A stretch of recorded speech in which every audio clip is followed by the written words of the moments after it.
Hello, hi everyone. Thank you for giving me the opportunity.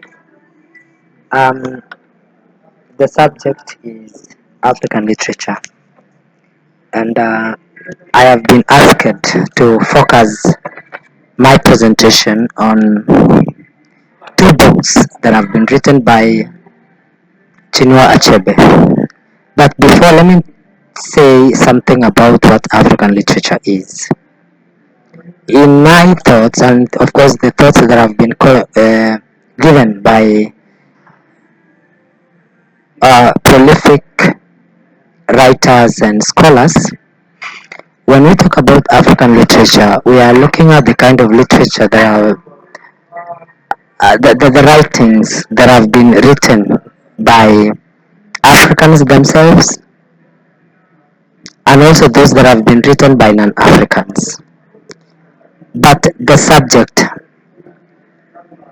the text, is about the African experiences. So that is very important when the subject African literature is said or mentioned. It is literature about the experiences of Africa. These are the stories about Africa. These are the experiences about Africa. The political experiences, the sociological makeup, the economic, you know, stratas and aspirations and challenges of the Africa. So yes, African literature is about Africa. This is literature about Africa.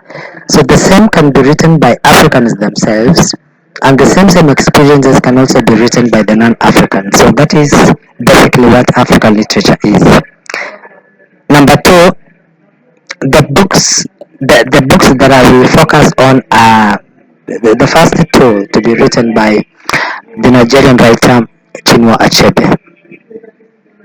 Chinua Achebe writes two books, that is Things Fall Apart, as his first book that was published in 1961, and then we also have his second book to be published, that is No Longer at Ease. When you look at these two books, they revolve around uh, three generations. Why three generations? Three generations in the sense that the character in Things Fall Apart is Okonkwo,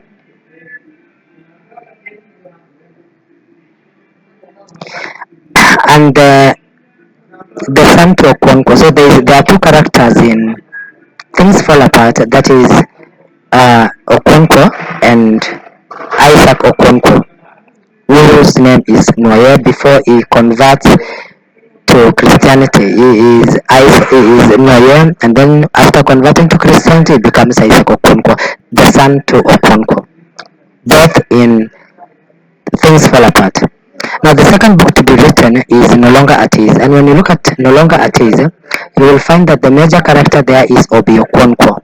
This Obi Okonkwo is the son of Isaac Okonkwo in Things Fall Apart. And of course, we know Isaac Okonkwo is the son.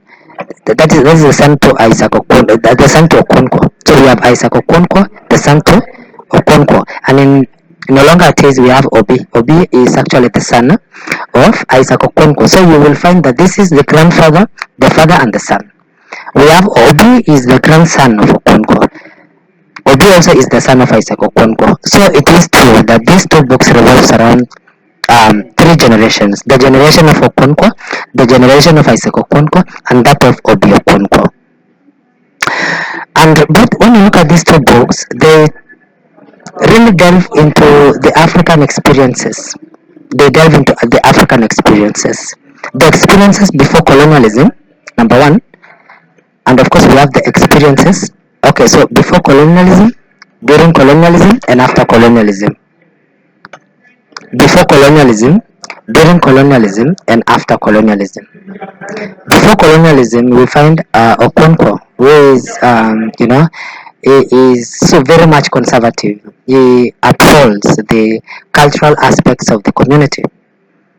And then, of course, we have now Isaac Okonkwo, who converts into Christianity. And then afterwards, we have Obi Okonkwo, a very young man who has been sent to England to read and write, to learn to read and write, and to study law by the people of Umuofia, who forms a collective, you know, a collection, and sent their own to England to study law. Now, when he comes back, we see Obiakunko, a very changed man, and he looks at the leadership of Nigeria from another perspective. He looks at the corruption and the corrupt politicians, the corrupt people, and to him, he really yearns for a change. Sadly, though, he is not able to do. Instead of changing the corrupt nature of the people, he also goes back to, you know, to becoming a corrupt person. And he is judged in a court of law. And we find the judge wondering why a young man like Obiakonko would be found in, corruption of such. So, ladies and gentlemen, this is what the two books talks about. And maybe just to add on my own other literature that I've read, books elsewhere, is the one for Abdulrasa Gurna. Abdulrasa Gurna, he talks about the young Salim. He brings out the character of young Salim who is not able to tell his own story. Actually, young Salim is not telling his story, but we get to learn about who Salim is, his past life aspirations and motivation and the challenges from voices outside who the writer chooses to tell the story of young Salim. So we collected these pieces of stories, we see the writer collecting these pieces of stories and piecing them together, and at the end we learn, and just as the young Salim learn about his past life, we as readers are also able to learn about the life of young Salim. But it is through the characters, it is through the characters in the story that we learn about the young Salim. For instance, what the mother says, you know, sorry, what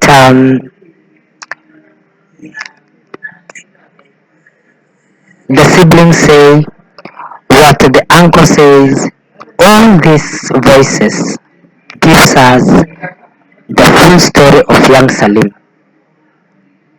We are not really sure in the beginning, we are not sure about what really happens to the separation. Why is the mother separates with the father? We don't know. The mother separates with the father, and we don't know the cause. But as we go along, as we progress from these other voices, we come to learn, just as young Salim learns about his past life, the past life of the mother and the dad, the father. So it's a very interesting story that we ought to read, all about Africans, the Africans talking about the experiences. Yes.